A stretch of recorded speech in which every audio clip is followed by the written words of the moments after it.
શ્રાવણ મહિનામાં ધાર્મિક અને આસ્થાનિક દ્રષ્ટિએ કેટલીક બાબતોનું વિશેષ ધ્યાન રાખવામાં આવે છે અને કેટલીક ભૂલો ન કરવાની માન્યતા છે. શ્રાવણ મહિના દરમિયાન સામાન્ય રીતે આ બાબતો ધ્યાનમાં રાખવામાં આવે છે. ભગવાન શિવની પૂજા આરાધના. શ્રાવણ માસ ભગવાન શિવને સમર્પિત છે. તેથી આ મહિનામાં શિવ પૂજા, જળા અભિષેક કે રુદ્રાભિષેક કરવાનું ભૂલવું નહીં. સોમવારના વ્રતનું વિશેષ મહત્વ છે. સાત્વિક આહાર. આ પવિત્ર મહિનામાં સાત્વિક રહેવું અને માંસાહારી ખોરાક કે તામસિક વસ્તુઓથી દૂર રહેવું સારું માનવામાં આવે છે. વ્રત અને નિયમો. શ્રાવણ મહિનામાં આવતા સોમવાર, મંગળા ગૌરી કે અન્ય વ્રતો દરમિયાન નિયમોનું પાલન કરવું. વૃક્ષો અને પ્રકૃતિનું જતન. શ્રાવણ મહિનો પ્રકૃતિ અને હરિયાળીનો મહિનો છે, તેથી આ મહિનામાં છોડ કે વૃક્ષો વાવવાનું અને પ્રકૃતિને નુકસાન ન પહોંચાડવાનું વિશેષ મહત્વ છે. વડીલો અને સંતાનોનો આદર. ઘરમાં કે આસપાસ વડીલો અને અતિથિઓનો અનાદર ન થાય તેની કાળજી રાખવી. શિવ ઉપાસના અને જળા અભિષેક. રુદ્ર અભિષેક. શ્રાવણ મહિનામાં શિવલિંગ પર જળ, દૂધ, દહીં, ઘી અને મધથી અભિષેક કરવાનું વિશેષ મહત્વ છે. બેલપત્ર અર્પણ. ભગવાન શિવને પ્રિય એવા બેલપત્ર, બીલીપત્ર અને ધતૂરો અર્પણ કરવાથી મનોકામના પૂર્ણ થાય છે અને એવી માન્યતા છે. આહાર અને શુદ્ધતાના નિયમો. સાત્વિક ખોરાક. આખા મહિના દરમિયાન લસણ, ડુંગળી વગરનો સાત્વિક આહાર લેવો જોઈએ. વ્રત અને ઉપવાસ. શ્રાવણ મહિનાના સોમવારના દિવસે ઘણા લોકો ઉપવાસ કે એકટાણા કરે છે. પ્રકૃતિ અને વૃક્ષારોપણ. હરિયાળી અમાસ. શ્રાવણ મહિનામાં પ્રકૃતિ સોળે કળાએ ખીલેલી હોય છે, તેથી આ સમય નવા છોડ વાવવા અને વૃક્ષોનું જતન કરવું પુણ્યનું કામ ગણાય છે. પર્વો અને તહેવારો. નાગ પાંચમ અને શીતળા સાતમ.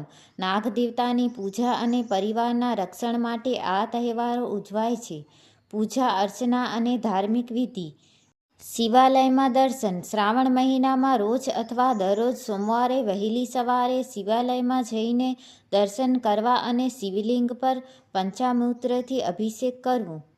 મંત્ર જાપ. શ્રાવણ માસ દરમિયાન ઓમ નમઃ શિવાય મંત્રનો જાપ અથવા મહામૃત્યુંજય મંત્રનો જાપ કરવાથી વિશેષ પુણ્ય પ્રાપ્ત થાય છે. દાન, પુણ્ય અને સેવા. ગૌ સેવા. શ્રાવણ મહિનામાં ગાયોને ઘાસ, રોટલી કે લાડુ ખવડાવવાનું વિશેષ મહત્વ છે, કારણ કે ગાયમાં તમામ દેવતાઓનો વાસ માનવામાં આવે છે. ગરીબોને અન્નદાન. જરૂરિયાતમંદ લોકોને અન્ન કે વસ્ત્રનું દાન કરવાથી અક્ષય પુણ્ય મળે છે. માનસિક અને શારીરિક શુદ્ધતા. નકારાત્મક વિચારોથી દૂર રહેવું. આ પવિત્ર મહિનામાં મનને શાંત રાખવું. ગુસ્સો ન કરો અને કોઈના પ્રત્યે દુર્ભાવ ન રાખવો. બ્રહ્મચર્યનું પાલન. વ્રત રાખતી વખતે અને પવિત્ર માસ દરમિયાન ધાર્મિક નિયમો અનુસાર સાદું અને પવિત્ર જીવન જીવવું.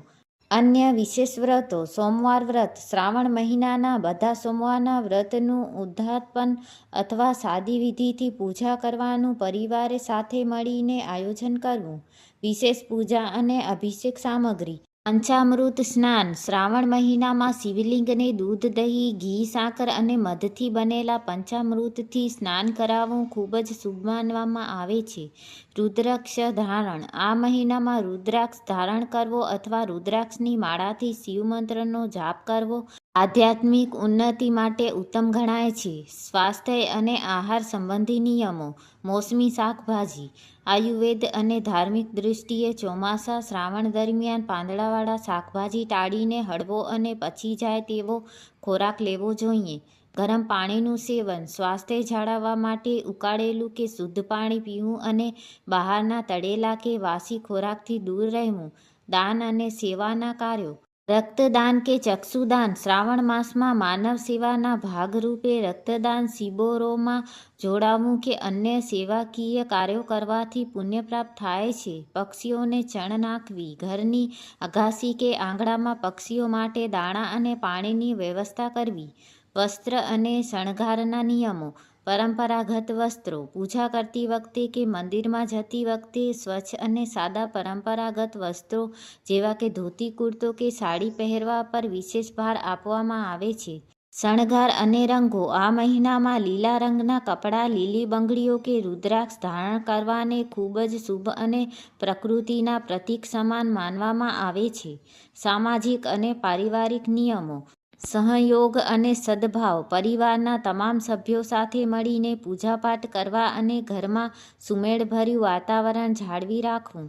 વ્રતના ઉદ્યાપન અને કથા. શ્રાવણ મહિનાના સોમવાર કે વ્રત પૂર્ણ થતાં તેની કથા સાંભળવી અથવા બ્રાહ્મણોને ભોજન કરાવવું. વિશેષ પૂજા વિધિ.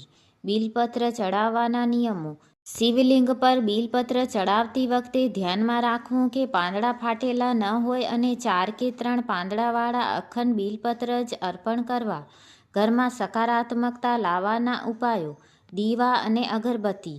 સાંજના સમયે શિવાલયમાં અથવા ઘરમાં શિવજીના સમક્ષ શુદ્ધ ઘીનો દીવો અને અગરબત્તી પ્રગટાવવી.